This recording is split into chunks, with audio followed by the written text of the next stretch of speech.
relação à parte de condução da cultura da Physalis, nós temos um sistema de sustentação que normalmente é recomendado para alcançar maiores produtividades, sendo que os sistemas de condução mais utilizados, os sistemas de sustentação, são o sistema em X, em V e espaldeira, sendo que cada um deles tem as suas vantagens.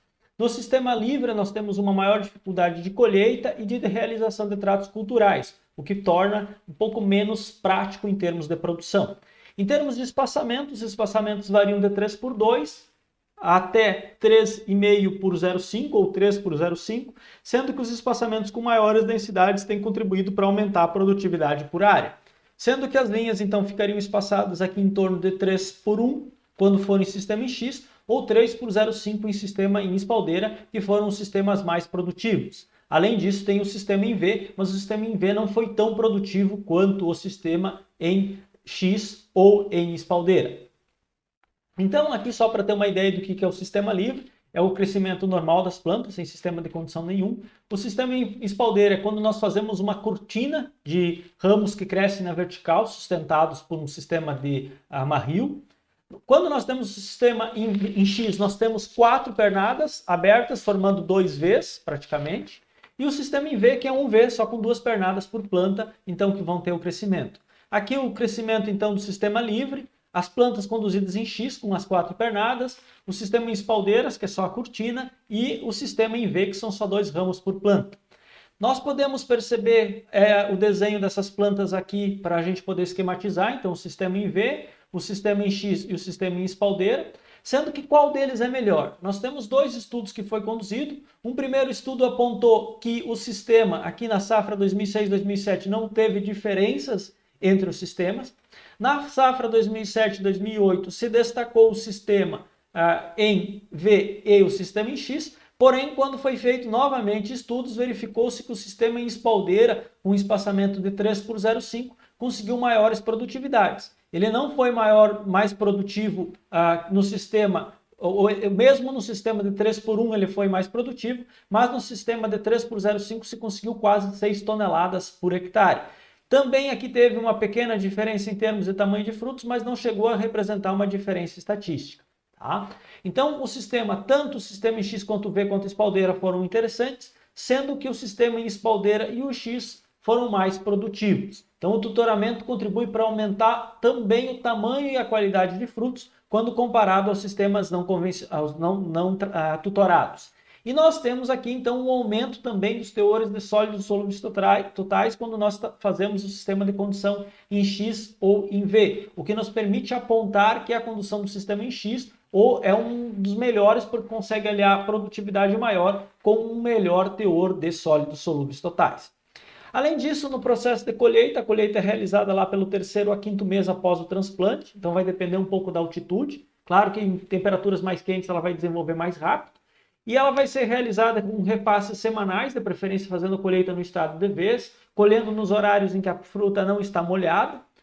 Destacando que a Physalis é um fruto climatérico, ou seja, é importante identificar o ponto ideal de colheita, porque se a gente esperar um pouquinho mais, ela vai continuar o processo de maturação depois e vai ocasionar a degradação desse fruto, o excesso de maturação.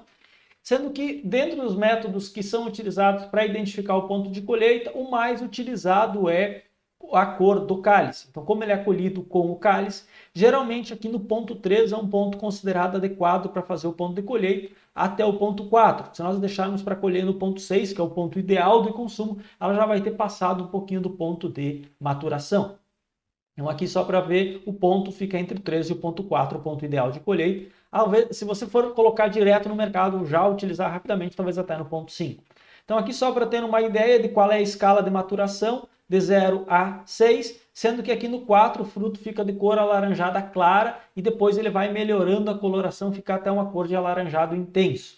O grau Brix, como vocês podem perceber, ele vai ser o máximo aqui no estágio 6, mas nós conseguindo colher aqui no estágio 4, o processo de maturação vai continuar mesmo após a colheita, porque ela é uma fruta climatérica e vai chegar até o ponto 9 graus Brix. Então, pós-colheita, uma vez colhido, nós temos que colocar esses frutos no local espalhado, com de preferência uma ventilação para ele secar, evitar a manipulação excessiva para não machucar e evitar que isso fique exposto aos raios solares. Então, colher e remover da lavoura ou botar numa sombra.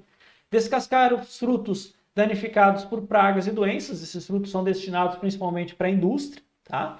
E nós vamos comercializar rapidamente esses frutos, porque como eles são climatéricos, eles têm uma alta perecibilidade, sendo que se nós quisermos melhorar o processo de conservação, o ideal é colocar uma temperatura de 4 graus e uma umidade relativa de 90%.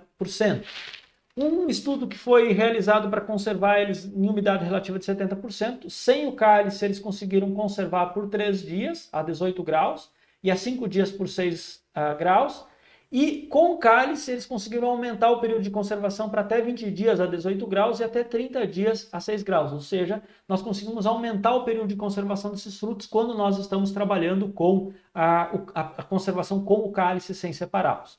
Dentre os principais produtos que podem ser obtidos, nós temos uma infinidade desses frutos in natura, sucos, doces, geleias, ou seja, ele tem sido muito utilizado no processo de confeitaria para fazer doces para festas e assim por diante, e é um fruto que pode aliar então um benefício muito grande à saúde com esse momento que a gente tem de alimentação aí, mais de doces e outras finalidades que ocorrem em festas. Mas é um fruto de excelente qualidade que tem um grande apelo de mercado. Então aqui só para ter uma ideia, dentro dos custos de produção dos sistemas de condução, nós podemos chegar em um custo de até R$28 mil por hectare, que foi o cálculo que eles fizeram em 2008, 2009, talvez esse custo suba nos dias atuais, sendo que nós podemos utilizar a estrutura que é utilizada, que representa um dos principais custos, ou praticamente quase metade dos custos de produção, nós podemos utilizá-la até por 2 anos, levando em consideração que temos que tomar algum cuidado aí com rotação de culturas e daqui a pouco pensar em fazer um sistema que possa ser utilizado tanto para frisares quanto para uma outra cultura que exige sustentação, como por exemplo um maracujá. Então nós temos que estudar aí algumas possibilidades para tentar otimizar esse sistema de sustentação ao longo dos anos e com isso conseguir reduzir um pouco dos custos de produção.